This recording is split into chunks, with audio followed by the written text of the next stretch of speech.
Hi everyone, welcome back to another episode of All Things Autism and More, where we discuss autism and a lot more than just autism.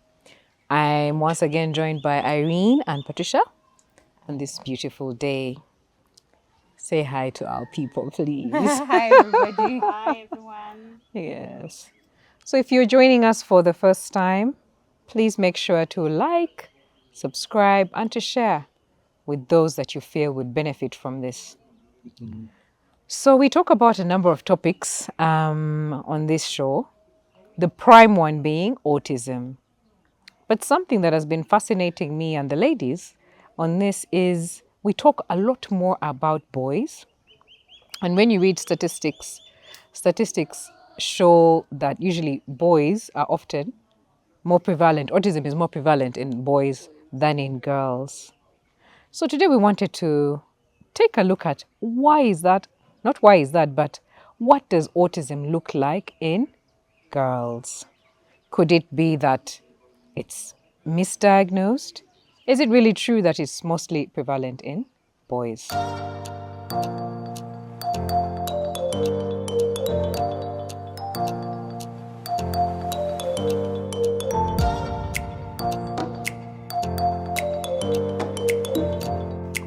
So welcome to the show.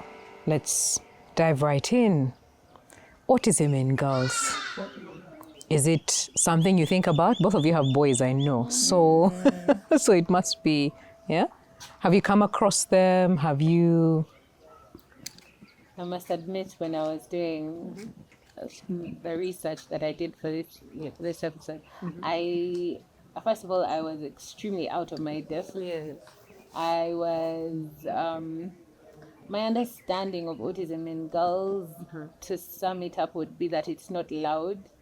That came up a lot, and that made total sense to me because I don't know if it's a cultural construct or just my expectation, which is also shaped by cultural construct.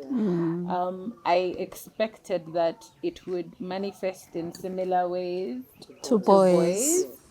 but when I read up on it and I found out that with the girls, it's actually very, very hard to tell. So hard that many go undiagnosed, and sometimes it's later, much later in their development when they are diagnosed.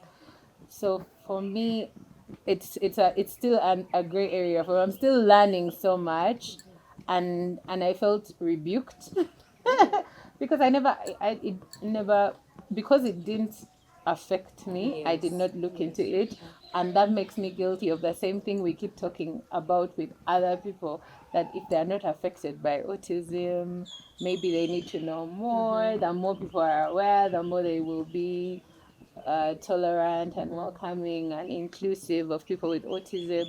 So the fact that I knew as little as I did about autism in girls made me feel some type of way, because that meant that if I came across somebody that had, any signs that they were on the spectrum and they were a lady, I did not hold space for them because I wasn't aware of how it was seen in girls, how it's displayed in girls and women. And obviously, being in Africa, it's so much harder. I think it's harder when, I mean, I don't want to deter from the basics of it, which I'll, of course, leave you ladies to talk about. Maybe, Claire, you can first expound on what it looks like, and then we can get into the To the whole detail, yeah. cultural context for us. I don't know if you want to say anything, Irene, or we just continue. I think let's continue for now, because to me this is a learning episode. Because I've mostly been on boys, focused on boys, and mostly they say statistics show it's more prevalent in boys, but I know from what you're going to tell us, it may not be the case. Yes. I think what the findings are more and more, because it's an area that the research is growing, that's what I will say. And so I can't speak that I've done all the research, but as well from what I've read, it is the body of research around it is growing. And I think what the finding is that it presents differently in girls. Now, remember, autism currently has been put in levels. So you have level 1, who are the more higher functioning, that have less need for support. Then you have level 2, the support increases. Then the level 3, where they might need a lot more support for a longer time, some even well into their adult life. Now, unless a girl is slightly more, usually if they are nonverbal and display odd behaviors and things, then parents or caregivers are more likely to think, there's something wrong. And that's when they'll probably go for a diagnosis. But even then, that doesn't happen very early on, because they'll say, it's a girl. She'll add great or she'll whatever. But the key thing is for girls, whatever the case, so that they tend to copy. They copycat. Different from boys, because boys, a boy you expect him to play rough games, to play a certain type of way, while girls are gentler, softer. I guess it's the XY chromosome or the XX chromosome. Yes, that creates those differences already, even from birth. So girls, naturally, the tendency is to be social. So already she's not isolating. That's one of the key characteristics. She may not isolate as much. And then when they're around others, so for a young child, especially their mother and their caregivers who are feminine, they can connect with them, and then they tend to copy. So behavior.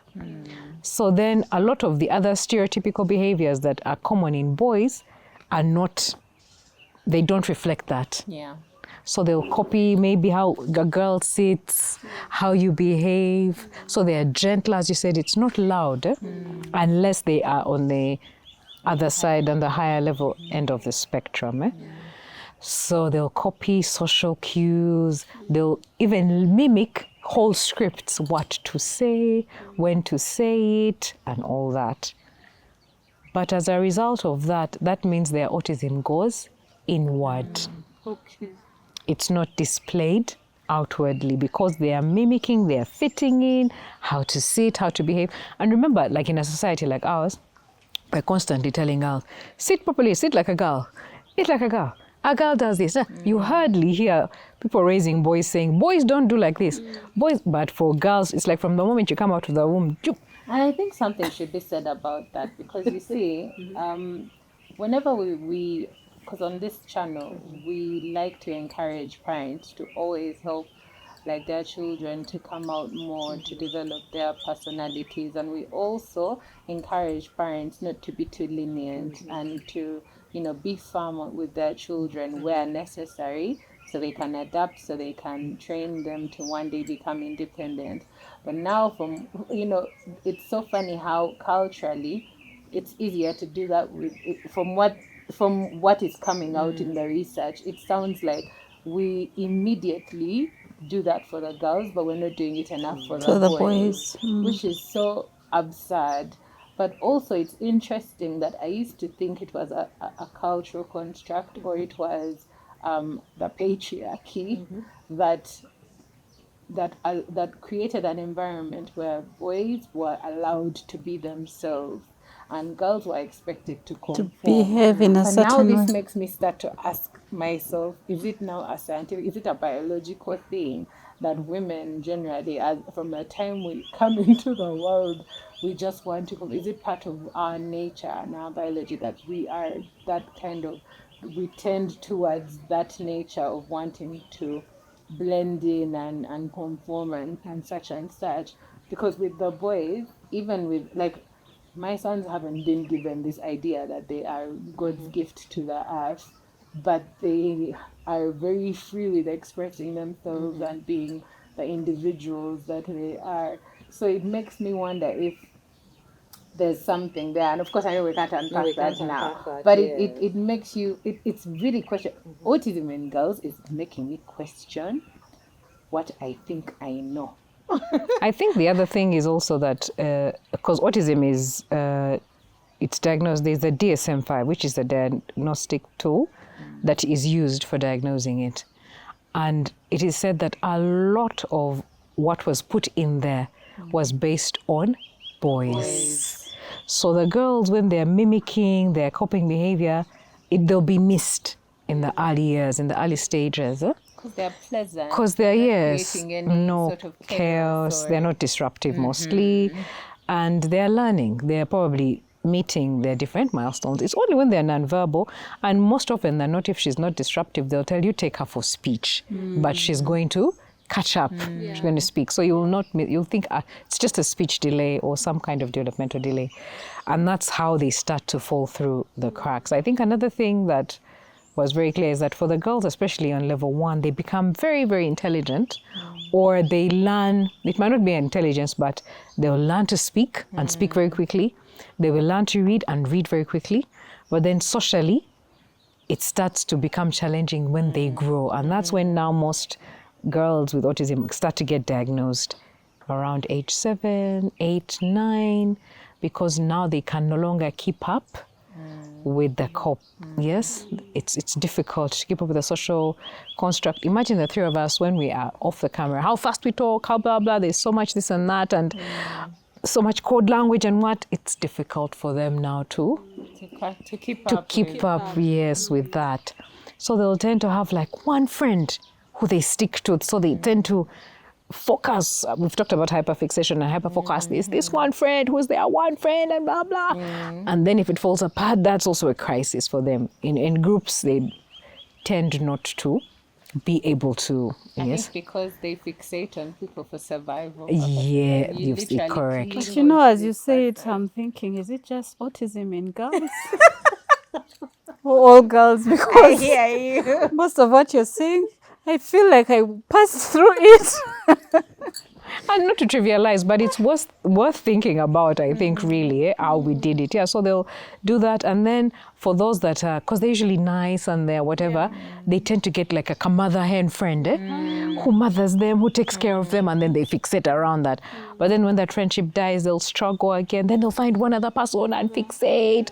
So the group dynamic tends to become challenging for them. I think even in their friendships, they actually mimic the friend The that one they friend. cling The one to. friend, yeah. And it's almost it's really like, I'm so sorry to liken us human beings to animals, but it's like you choose your I don't want to call it prey, but you choose your friend or person that you're going to cling to, and you're like, now I am going to every single thing this person I does, will do. because this person, because it's, by the way, it's not a random selection. It's usually a selection of somebody whom they believe has managed to navigate this social construct. Yes, So they yes. said, now because this person is so successful, all I need to do is mimic every single thing that this person does, so that I can also survive like they have, or thrive. And yet, like they and yet appear to you're be. saying it now as someone who has analyzed it. We must remember that for this child, it's not something they're doing consciously. That's why we're like animals. Yes. So they are still finding a way to cope. They are finding a coping strategy. Yeah. They are finding a coping strategy. So so they're not doing that calculation mentally that I'm going to copy so and so because no. It just somehow they're drawn to this person, and that's the person they're going to cling to and associate with and play with and want to be like. Isn't it wonderful how intelligent that is without consciousness? Yes, Like, true. That it continues to show you how superior the human species is. It's for survival. Because it's that really level about of survival where you're yes. not even conscious Correct. that you are doing it Yes. for your survival. Yes. That's something to... So that leads me, remember I told you I'm learning. So how do we then advise a parent of a girl to be able to detect this earlier than usual? Are there ways? That's a good one. So I think it's many, many things. So it's one, look at the friendships. Because, girls are friends. They talk about this, they talk about that. Start to observe the friendships. Does she have one friend? Does she have only one friend she talks about? She only hangs out with this person? Yes, it could be the personality, but also is there more? Yes. How are they behaving? It's natural that... Do they sound like this friend? Do they mimic behavior? Are they echoing what you're saying back? Do they prefer? So the interests for girls, they say, are going to be, for instance, she'll play with dolls all the time. Now, for girls, we say that's normal. but she'll be very hyper-fixated on her dolls, on bathing them. She prefer that time alone. Normally, we'll say it's okay. She's playing with her dolls. How are they playing with that? The other one is when they come back from school, do they break down? Because that which we are calling coping, they are masking their true self. Yeah. They don't know how to be themselves, so they go and imitate and blah, blah. It's a lot of mental work. If I had to be like you, Irene, the whole day, if I went home, I would want to scream because I'm not you. I've been acting. I've not been myself. So when they come home, they'll melt down. They'll be frustrated every day. This child is whatever. Another thing is they are so sensitive. They are called sensitive.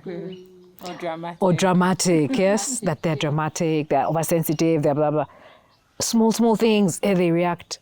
It's their sensory overload. So for them, their sensory overload may show up like that. Remember, it's all internal. That's it. She's holding on to all these things. So at some point, there's going to be some kind of outburst or something, And or when sensory they get reaction. home, Yes, they they are So safer. they feel like they can now empty Yes. themselves from all the stuff that has been piling up on the inside. Like one of us referred it to like that car pressure cooker. Yeah. That has been, and it can no longer.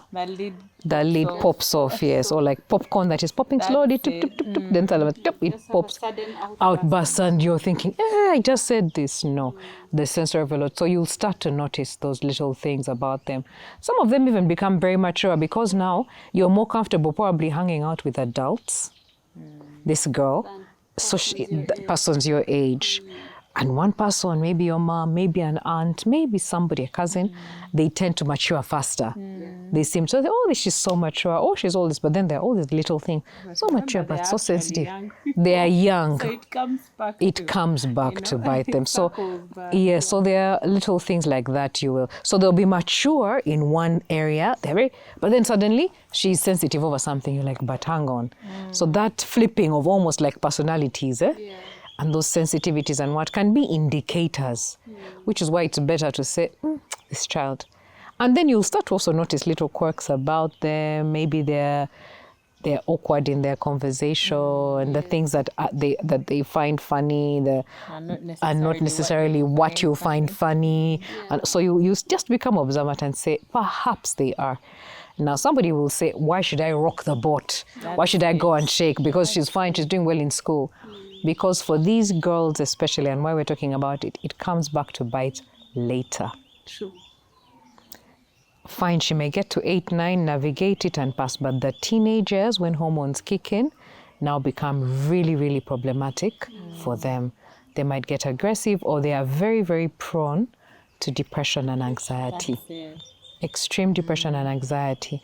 And so you're wondering, but my child was happy, my child was thriving, why would they be depressed? Why? Suddenly they are withdrawn, they're no longer engaging like they did Yes, before. yes. The mood has changed. And this is notwithstanding puberty. It's extreme, This is an extreme change.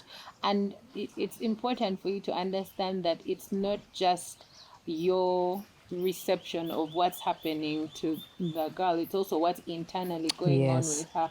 She doesn't actually understand. If you've gone years masking to be other people, the moment you're confronted with being yourself, it's very confusing. Because you don't even know who that self is, for starters. Confusing. And you start to have an out-of-body experience almost. Dissociation, like, basically, who is this person that I am? This body that I'm carrying, who is that person? Because, you've spent so many years, masking and trying to be like everybody else and be the ones who you thought had it all together. And as you get older, you start to realize even the ones you were trying to be like also don't have it all together. So now, what are we going to do, friends? Who is going to lead who? Who's going to lead me for the rest of my life and show me what So they become lonely, extremely lonely, because now they start living on the edges. You're no longer mimicking, because you can't anymore. It's difficult, So their social anxiety increases. Because you have to be in social settings, you're expected to perform now what you don't know how to perform, because it's changing, everybody's changing, everybody's hormonal, people and girls are becoming meaner, there are cliques, there are groups, there are what, you can't belong fully because you don't know how to be in them. So then they struggle. And like Patricia had said, I think women generally were raised to be in a certain way, and society also demands for you to be in that way. Now imagine you have these social anxieties, you're trying to cope, you're trying to catch up, you are not neurotypical, and yet you have to be a certain you way. are. You have to be like you are, so it ends up being worse. And in case anyone is wondering what's wrong with being anxious,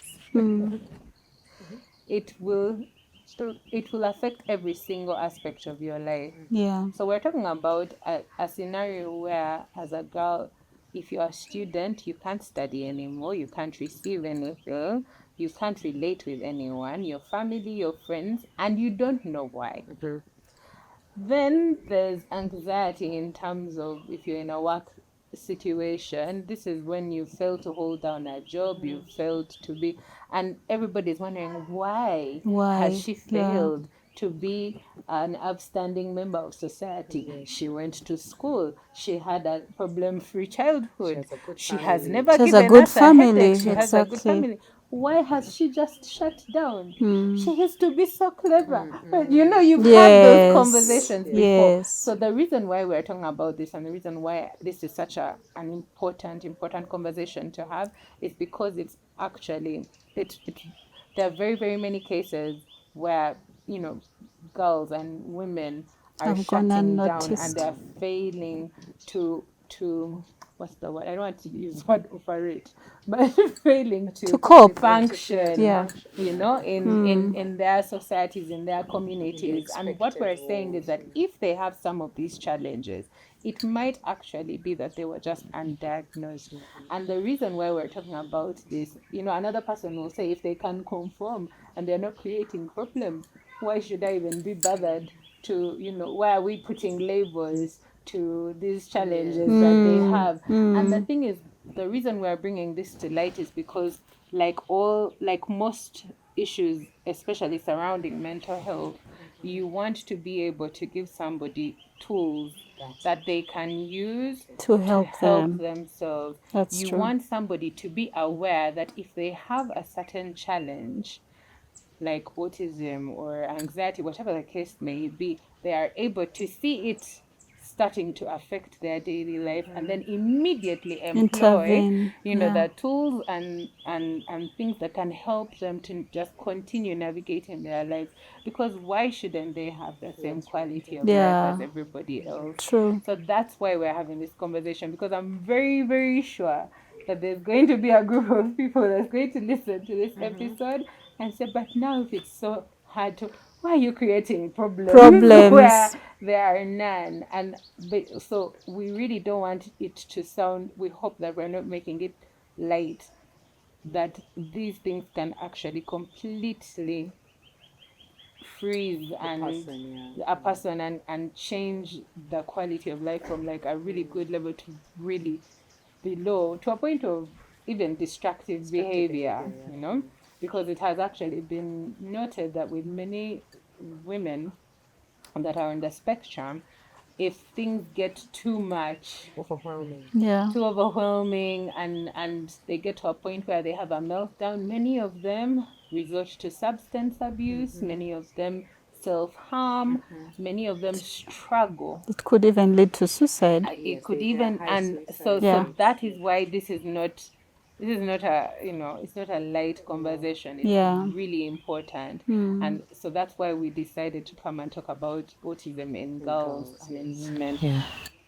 And also, even if it's for some, it may not go their route of anxiety. So they might be well liked and they might think everybody is a friend, but then that leads to, they get taken advantage of because they don't read what we're saying about mean girls. They don't read that this one is using me or manipulating me for their own benefit. So because they think they will want to fit in so much, so they get taken advantage of in schools. And those are the ones that will probably end up maybe suicidal or whatever, because or depressed, because you realize, this person didn't really like me eventually. Yes, they were just using And I me. was so vested. I was so vested in this one friendship, and yet the person, because they can't read social cues. Remember, that's one of the things about autism. So they might go into this thing and be vested in it, get taken advantage of, get manipulated to their own detriment without realizing. So think of a child in boarding school.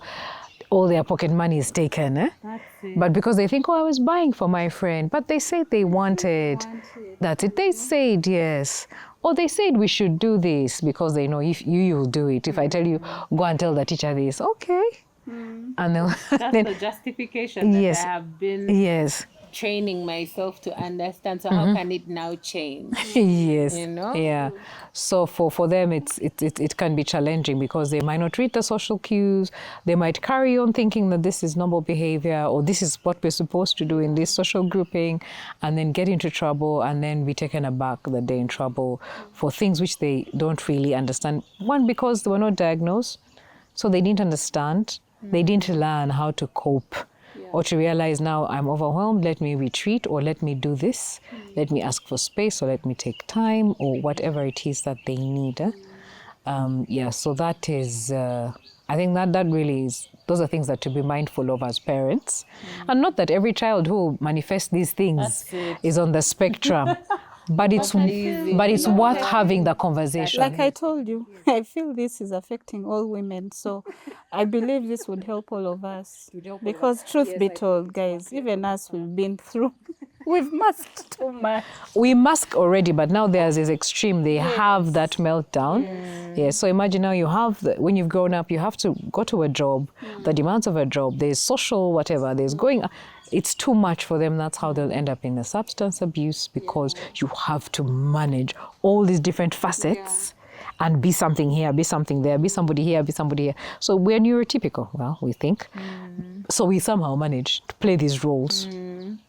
But also in the event that we ever had any Yes. meltdowns or anything, the fact that we were able to come Come out of it, yes. But it was not easy. No, it was not. But now Like, you Patricia, imagine, you remember when you had just become a mother? Eh? You think of that time, how it was hard for you to adjust to all the demands around you. And I think that's one of the things, Irene, you've said it well, that so often it will be postpartum depression, they'll say, but I think for a lot of women who are on the spectrum, that is the most challenging time, becoming a mother. Because now somebody wants something from you, you don't even know how to give to yourself. No, you don't know how to give it to yourself. So if me, the neurotypical, struggled, I questioned life, by the way. Hey, I asked myself, why am I a woman? I remember one time I even had a conversation with my friend. We had both become mothers at almost the same time. We were like, but this thing, society demands so much from you. So imagine, we struggled. Now what about that one who has social disabilities? They'll fall apart, many Yeah. of them. I think the because, yes, heartbreaking part is how it goes on. It goes beyond their own understanding, yes. and it goes over them. But you see, now they blame themselves. You think there's something wrong with me. Yes. You don't even think you know. Yes, you Because know. nobody has Told you. So you're like, oh my goodness, I'm failing. I'm a failure at this. I can't do this. So the self-judgment, the self is a lot on top of everything you're struggling with. Yet I think if you knew why, and say you had married somebody understanding, or the family, you had a support system, I think that's the key word. Actually, what would happen is they prepare you. Yes, the support network around you. Yes. Why we are doing this episode. Yes, you would get a support because we're talking about you have a support for Yona, you have a support structure for him. So I know people on other shows have talked about people wanting their children to get married. All of them are boys. Yes.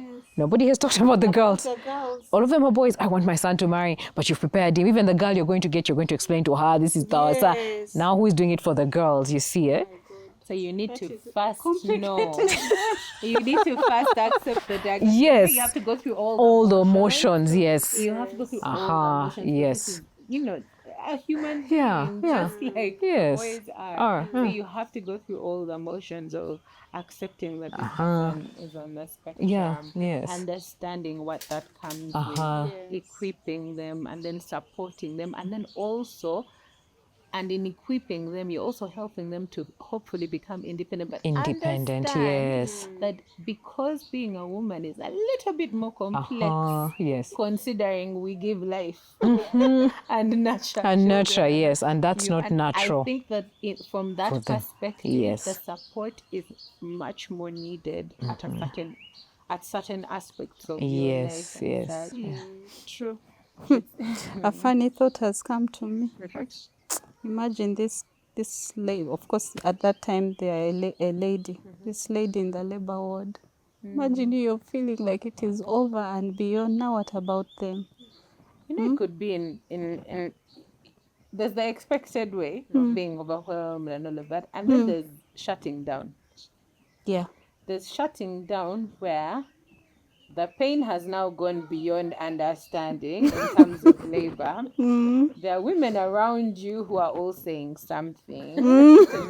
Saying like, so this is actually what happens. So in theory, you're taking in the information, but you're again out of body experience because it's so hard, it's too big to take in and to understand that you separate yourself from what's happening, and in so doing, the people around you witness you shut down Yeah. and withdraw again. Yeah. So it can be, on one hand, it would actually be ideal if said lady would actually voice her issues and her fears and stuff, because then you're able to help Yeah. her. Yeah. But when you're in a scenario where you can't even articulate what it is That you're feeling, or experiencing, yes. or the level of confusion you're currently in, it's a whole other thing. Now you think, now being in the labor ward is one thing, living with the child is also another I thing. know. So that responsibility for yet another human Being, but yes. also,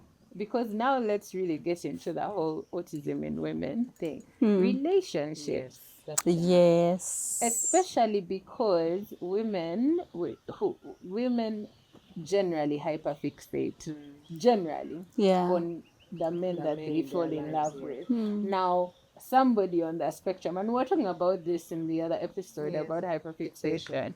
We were talking about how somebody on the spectrum can hyperfixate on another, and it can come off as if it's a sexual interest. Yes. Yet it's just an all-consuming Yes. thing, and the person doesn't even know why they are hyperfixating on you. It On doesn't you. necessarily mean they're actually interested in you that way, but then you take it as a signal That this person wants me. wants me. And then, God forbid, you find yourself in a scenario of sexual assault or being taken advantage That's of. true. And of course, now I'll also bring in the other gender, because it affects both genders. It's about the condition of autism. But of course, that being said, it's even worse when you're a female and you're giving what would otherwise be interpreted as the signals that you're okay with all of this, yet you're just going through Masking. A normal hyperfixation. a No, the normal maxing. hyperfixation scenario. And so now I hope that by saying all these things, we are showing you more and more reasons why it's important to know. And Because to know it early. that's a safety Yes. issue. True. That's a safety issue, and a girl ought to know that if something is going to go beyond how can I get myself out of that scenario? And clearly it would help to know earlier. Don't find so you can teach her safety. Don't be alone. You might hyperfixate on this. Don't be alone with them. This touch is dangerous. Doesn't mean this person is your friend because they're offering you a drink or things like that. Where there are 5 tests, apply 10. Yes, for this one, because I think knowing better helps you prepare her better. I feel like we need to invite a parent of a girl. We had one, but that was a younger girl. Eh? Most of the girls that we are aware of, just like Claire said, are on the higher levels. So they are non-verbal and they have some physical handicaps as well, or they have other pre-existing conditions. Yeah. And that's what has made them clearly autistic. The interventions have come in early. Yes. Um, It's that girl who is masking, the one who's who has slipped asking that through. we are Who has slipped through, has gone undiagnosed, has become a teenager, and suddenly you're noticing all this. Yes, and you're thinking it's bad behavior, and you're punishing, you're putting consequences, you're sending to this, and it's just getting worse. Oh, it's over the young lady who started work, and suddenly she's drinking, she's what? Because she's overwhelmed, and you're thinking, but what's this? Yes, this girl got a good job. It's all these things. So it's what is causing that. Girls. Yeah, so we're not saying that all of them you diagnose them, but then you get the there's a history, pattern of and there's a pattern of that is behavior that is consistent consistent. Yes, and ever present. ever present. Yes, and because we've said one thing very clearly, it's internal for the ladies, for girls who are on the higher end of, on the more functioning end of the spectrum. It's in her mind. So even her articulating it might be difficult. She might say, but doesn't everybody think like this? That's for starters. Yeah. But for them, they are managing. Why aren't I managing? Eh? So you turn it inward on you. You turn it on yourself more and more and more. Other people might be thinking like this because you're not, no one has diagnosed you with anything. So you think, they also think like me. But then they're coping. Why can't I? So it's that girl that we are talking about.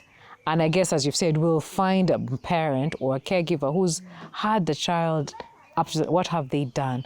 What have been their challenges? What has worked? I think that would be very helpful. What have they done to navigate this? Navigate, yeah, so that they can share more. Yeah, we actually need to.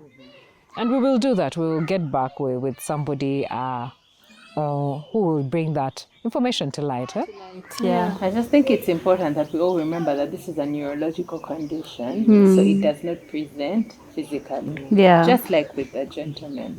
And just because women are able to mask and cope and cope in other ways and look seemingly, Normal. comfortable Yeah. in their environment, it does not mean if you're a woman and you're watching this episode or now and you feel like someone is finally seeing you, it doesn't matter that the word to define what the internal conflict you're going through is autism. That's not the aim. Our aim is not to, box anyone into anything. We're not trying to create some sort of statistical issue or whatever. We just want to create awareness about this condition that cannot be seen physically. Yeah. And we want people who feel that they have been going through these challenges to feel heard and to know that there's ways that they can actually cope and there are tools that they can learn to implement in their lives to help them along, to help them move forward, to get them out of a place where maybe they've been stuck or they don't understand how to proceed to whatever the next level is, whatever that word means for them. That is, for me, that is my urgent cry. True. That person will be released with this information. You don't even have to go, or you don't even have to go to, especially when you're an adult. If you don't feel like going to see a doctor or a therapist to get diagnosed, I can understand that. I don't encourage it, but I can understand it. At least understand that you are a normal person. You are okay. You're just different. Yeah. And that there are ways that you can Cope. and don't feel so unseen and unheard, and then start to go further and further inward and end up feeling isolated when you are not to be like, that's not what we wish for you, basically. Yeah, true. Yeah. True. So it's a deeper topic, and this was just the tip of the iceberg, but I think it lays a good foundation. So if that's you out there, and you feel that sounds a little bit like me, Irene kept saying, "Don't all women." Take the time, go and do some reading, do some research for yourself, watch a few things. There's a lot of information now. People are starting to come out, women talking who've been late diagnosed, because most women out there now, the older, are late diagnosed, leave alone the younger ones. Go and hear their experiences, what they went through and what they've been able to do. Or if you're the mother or caregiver, parent of such a girl, she's 8, she's 9, she's 12, she's 16, and suddenly you're noticing that there might be it is also worth doing the research and finding out what can be done. How can she be helped? If after all that, you can also give us a call, reach out to any one of us through Hannah's Home, through Autism Awareness Uganda, and we can signpost you to the right places to get help, or even build a plan for you to start to cope with what is going on and to have a plan for a better or different future. So thank you once again for listening, for watching. Please remember to like, subscribe, and to share. Till next time, bye-bye. Bye.